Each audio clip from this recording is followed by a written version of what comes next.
ये जो आप सोच रहे हो कि एक दिन आप खूब अमीर बनोगे, महंगी महंगी गाड़ियां खरीदोगे, बड़े बड़े घर बनाओगे, महंगी महंगी वॉचेस पहनोगे, ये सब मोह माया है।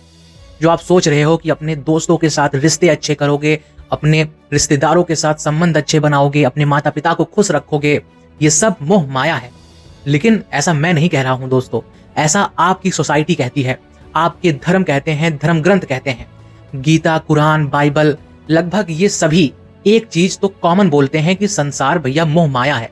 ये दुनिया, ये लोग, ये सपने, ये सब माया है और हमें एक दिन इसे छोड़ना होगा। लेकिन दोस्तों, क्या ये बात हकीकत है? क्या ये जो हवा चल रही है, ये पत्ते डोल रहे हैं, ये पक्षियां आसमानों में उड़ रही हैं, झरने बह रहे हैं, फूल खिल रहे हैं, ये क्या माया है? क्या ये हकीकत नहीं है? आज के दोस्तों पॉडकास्ट में हम इसी के ऊपर चर्चा करेंगे और एक दूसरे पर्सपेक्टिव से इस माया को समझने की कोशिश करेंगे कि आखिर असल में माया क्या है। और मैं यहाँ ओशो, कृष्णमूर्ति, टैगोर, विवेकानंद जैसे लोगों का पर्सपेक्टिव भी रखूंगा कि वो क्या मानते हैं माया का मतलब, और क्या संसार माया है, और अगर है तो क्यों है, कैसे है। हमारे देश में अक्सर लोग कहते रहते हैं, खास करके बुजुर्ग, कि क्या करोगे इतने पैसे कमा करके, क्या करोगे इतनी महंगी महंगी गाड़ियां ले करके, ये सब मोह माया है, सब एक दिन छिन जाएगा तुमसे, तुम्हारी जिंदगी ही छिन जाएगी, माया में मत जियो, माया के बाहर जियो। लेकिन वो फिर कहते हैं कि ये संसार ही माया है, यानी आप किसी बिल्डिंग के छत पर जाकर के कूद जाइए और माया से बाहर निकल जाइए। लेकिन ऐसा कोई करता नहीं है, क्योंकि सब जानते हैं दोस्तों कि वो क्या बोल रहे हैं। सुनी सुनाई बातें, रटी रटाई बातें जो किसी ने उन्हें बता दिया, अब वो वही तोते की तरह दोहरा रहे हैं, उसी को हकीकत मान रहे हैं। लेकिन वैसा कुछ ज्यादा है नहीं। ऐसा भी नहीं है कि वो गलत बोल रहे हैं, क्योंकि हर बात एक टाइम पर सही होती है। ये माया वाली बात भी अपने टाइम पर सही होगी, लेकिन आज के टाइम पर वो रेलेवेंट नहीं है बात। आज के टाइम पर उसको बहुत मॉडिफाई कर दिया गया है, बहुत सारी चीजें जोड़ दी गई हैं। वो उस रॉ और रियल फॉर्म में नहीं है जिसमें वो बनी होगी।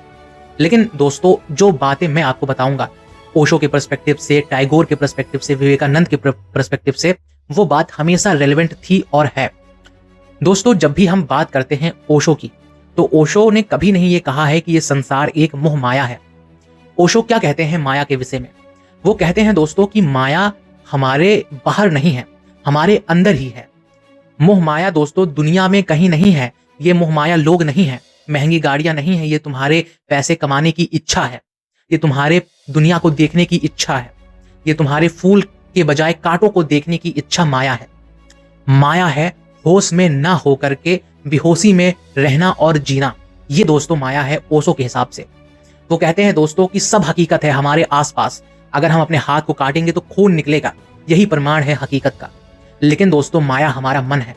जब हम मूर्छित होते हैं, जब हम होश में नहीं होते हैं, जब हम अपने आप को नहीं जानते हैं, आंखें अपनी बंद करे हुए होते हैं और अपने जिंदगी को जीते हैं, अपने जीवन को व्यतीत करते हैं, तब वो माया है। वो कहते हैं कि अगर हम होश में ना हो करके कुछ भी करें तो वो माया में ही गिना जाता है। लेकिन अगर हम होश करके हर चीज करें तो वो हकीकत ही है, फिर कोई माया नहीं, फिर कोई मोह नहीं। बुद्ध, टैगोर, विवेकानंद जैसे लोग कहते हैं दोस्तों कि मन माया है। हम जो अपनी आकांक्षाएं बनाए रखते हैं कि हमें ये भी चाहिए, हमें वो भी चाहिए, हमें सब कुछ चाहिए, ये माया है।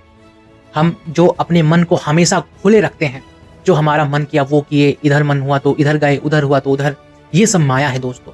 जब हम अपने मन से अपने जिंदगी को जीना बंद कर देते हैं, तब हम माया से बाहर निकल जाते हैं, तब हम असली जिंदगी में अपने आते हैं। फिर उस मोमेंट में, उस क्षण में कुछ भी माया नहीं बचता, जब हम होश पूर्वक अपनी जिंदगी को जीते हैं। फिर चाहे हम कितने पैसे कमाएं, कितने पैसे लुटाएं, फिर चाहे हम कितनी महंगी गाड़ियां लें, कितने महंगे बड़े घर बनाएं, फिर कुछ माया नहीं रह जाता है। सब हकीकत ही होती है और सब आप जीते हैं। ऐसा भी नहीं है कि आप उसमें फंसे रहते हैं, फिर आप जीते हैं, फिर आप जिंदगी का रस लेते हैं। जरा सोच कर देखिए दोस्तों कि अगर पैसे कमाना, पैसे स्पेंड करना ही माया है, तो यानी ओशो तो अपनी पूरी आधी जिंदगी माया में ही थे, ऐसा अगर लोग कहते हैं तो। क्योंकि वो इतने लग्जीरियस लाइफस्टाइल के साथ अपनी जिंदगी को जीते थे जो शायद ही कोई जीता हो। 93 Rolls Royces, diamond watches, expensive suits, villas, mansions, क्या नहीं था ओशो के पास। लेकिन उसके साथ साथ थी उनके पास विजडम, इनलाइटमेंट, होश, एकांत, समय, या कहें जीरोनस, जिसकी बात बुद्ध भी करते हैं, टैगोर भी करते हैं। ओशो कहते हैं दोस्तों कि इस संसार में कुछ भी नहीं है छोड़ने जैसा। हमें हर एक चीज को जीना चाहिए, लेकिन होश पूर्वक। अगर हमारे अंदर होश नहीं होगा तो फिर हम माया में जिएंगे, फिर हम भ्रम में जिएंगे। लेकिन अगर हम होश से जिंदगी को जीते हैं, तब हमें जा करके चीजों के पीछे का मतलब समझ में आएगा। फिर हमें समझ में आएगा कि ये दौड़ धूप, ये आपाधापी, ये भाग दौड़, ये कहीं नहीं ले जाती है इंसान को। फिर हमें समझ में आएगा कि ये महंगी गाड़ियों के पीछे का सुख है कि नहीं है।